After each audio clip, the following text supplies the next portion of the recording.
Now let's start chapter number second, that is globe and latitudes and longitudes. Okay, so in this chapter we're going to discuss about globe. Okay, so let's start this chapter. First, globe. What is globe and what is latitude and what is longitude? So in the previous chapter you have read that our planet Earth is not a sphere, it is slightly flattened at the north and the south pole and bulge in the middle. Can you imagine how it looks? You may look at a globe carefully in your classroom to get an idea. Globe is a true model miniature form of the earth. Okay, so actual में अगर आपको अर्थ का shape imagine करना है तो just globe को देखिए, आपको अर्थ का एक्चुअल फॉर्म मालूम चल जाए एक्चुअल में आपका ग्लोब अर्थ कैसा है. Okay, so globe may be varying size and type, big ones which cannot be carried easily, small pocket globes and globe like balloons which can be inflated and are handy and carried with ease. The globe is not fixed, it can be rotated the same way as a top spin or a potter's wheel is rotated. On the globe, countries, continents and oceans are shown in their correct size. Okay, so basic question आपसे पूछा जाएगा कि आपको globe पे नज़र क्या आता है.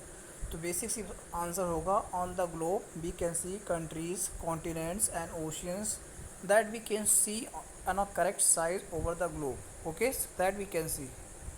Next, let's do. Take a big round potato or a ball, pierce a knitting needle through it. Pierce means आपको उसके बीच से एक आस पार निकालना है. The needle resemble the axis shown in a globe. You can now move the potato or the ball around this axis from left to right. It is difficult to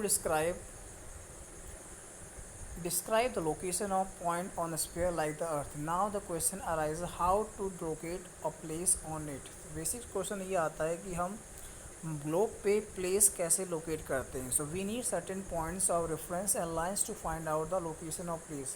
for that we need certain lines and reference in order to find out the location of any place. Okay, so you will notice that a needle is affixed through a globe in a tilted manner which is called its axis.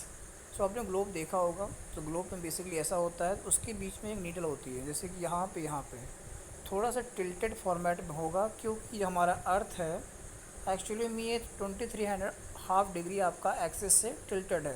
तो ये जो point होता है जहाँ पे ये needle आपकी है, इसको बोलते हैं axis. Okay, so I hope आपको क्लियर एक्सिस क्या होता है. तो that's called axis. Two points on the globe through which the needle passes are the two poles. तो पोल्स का नाम क्या है, एक आपका नॉर्थ पोल है, एक आपका साउथ पोल है. ओके, डायरेक्शन आपको मालूम होता है, ऊपर आपका नॉर्थ होता है, नीचे आपका साउथ होता है. तो इसको हम अर्थ के बेस में बोलते हैं north pole and south pole.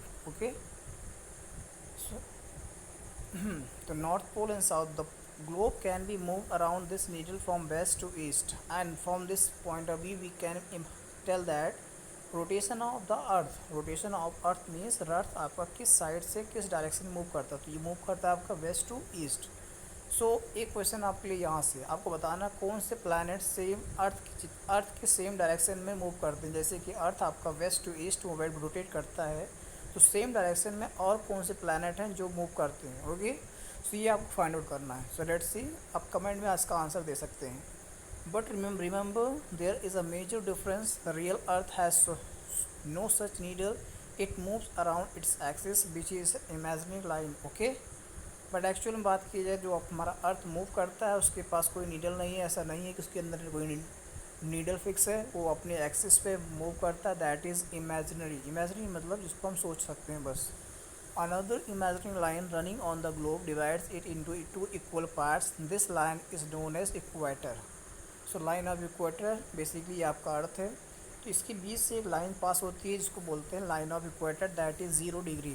Okay, so the northern half of the earth is known as northern hemisphere and southern part is known as southern hemisphere. Basically जो नॉर्थ का पार्ट होता है उसको बोलते हैं नॉर्थन हेमिस्फीयर एंड साउथ का part आपका southern hemisphere. This part divides by the equators. Alright, they are both equal halves, therefore the equator is an imaginary line, circular line, and it's a very important reference point to locate places on the earth. All parallel circles from the equator up to the poles are called parallels of latitude. Latitudes are measured in degrees. Basically आपके degrees में आपके angles measure किए जाते हैं. Okay, So here you can see latitudes.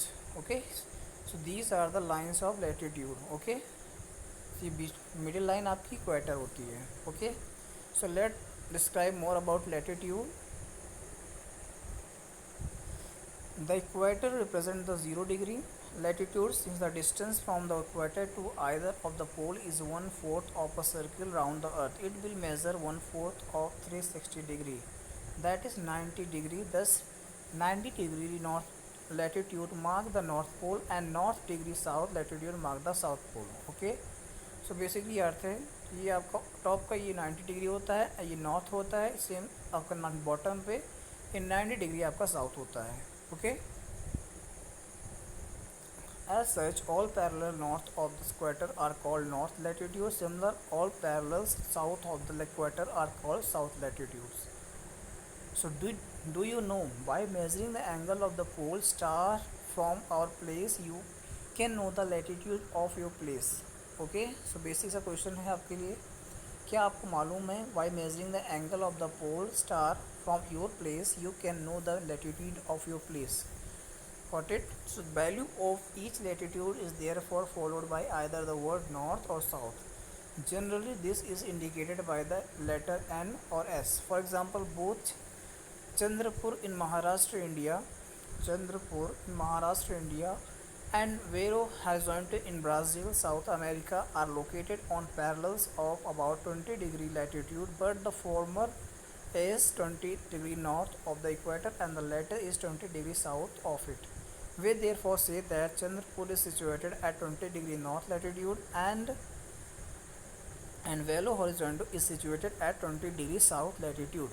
We see in figure 2.2 that we move away from the equator, the size of parallels of latitude decreases.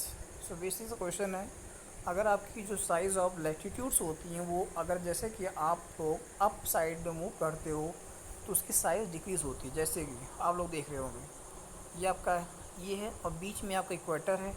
अब जैसे जैसे आपकी लाइन ऑफ लैटिट्यूड ऊपर जा रही है तो इसकी साइज़ क्या होती है, डिक्रीज़ हो रही है. ओके, सो ये कॉमन सा फेनोमेना है, जैसे आप मूव करोगे अप में उसकी लाइन डिक्रीज़ होती है. सो नेक्स्ट, तो लेट्स डिस्कस दिस पिक्चर. इस पिक्चर के बारे में कुछ है सो डिस्कस करते हैं. Let's see it. So here your earth's complete circle. All the first is the north pole and there is the south pole.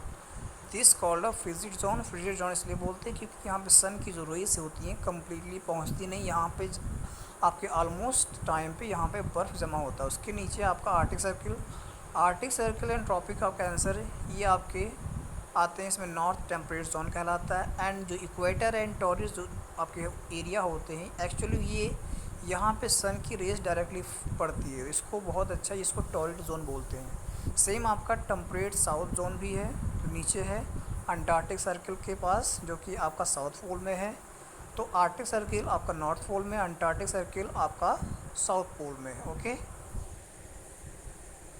Now about important parallels of latitudes. तो इनके बारे में let's discuss about them. Beside the equator there is 0 degree, the north pole 90 degree north and the south pole 90 degree south. There are 4 important parallels of the latitudes. First one important parallels याद करना है आपको. पहले ये Tropic of Cancer, उसकी degree क्या है 23.5 degree in north, that is in northern hemisphere. Okay, then Tropic of Capricorn 23 degree in south in the southern hemisphere. And Arctic Circle at 66 degree and half in the north of the equator and Antarctic Circle in the 66 degree south of the equator. So we had already discussed this in diagram also. So these lines you have to remember about the latitudes. Okay, so now next come the heat zones of the earth. Heat zones of the earth basically जहाँ पे light का focus बहुत अच्छे से proper पड़ता हो उसको बोलते हैं हीट जोन्स ऑफ द अर्थ. तो ये बेसिकली लाइन होती है जैसे कि आपका ये अर्थ है, जो लाइन ऑफ इक्वेटर होती है ये इनको बोलते हैं हीट जोन, क्योंकि यहाँ पे सन की जो रेस होती हैं डायरेक्टली फॉल होती हैं. ओके, सो लेट डिस्कस क्या होता है. The midday sun is exactly overhead the least once in a year on all latitudes in between the tropic of Cancer and the tropic of Capricorn. This area therefore receives the maximum heat and is called the torrid zone. Okay, so next, torch light falling on the straight surface is bright and cover a small areas. So basically diagram illustrate कर रहा है कि कोई भी अगर torch आप जलाते हैं किसी भी स्ट्रेट सरफेस पे, उसका जो एरिया कवर होता है काफ़ी स्मॉल एरिया लेकिन ब्राइट होता है, ठीक है। नेक्स्ट यहाँ पे देखेंगे, torch light falling on a slanted surface is less bright but cover a bigger area. But कोई स्लैंटेड सरफेस पे करेंगे बट एरिया स्लैंटेड होगा लेकिन ब्राइट होगा but cover a bigger area, okay.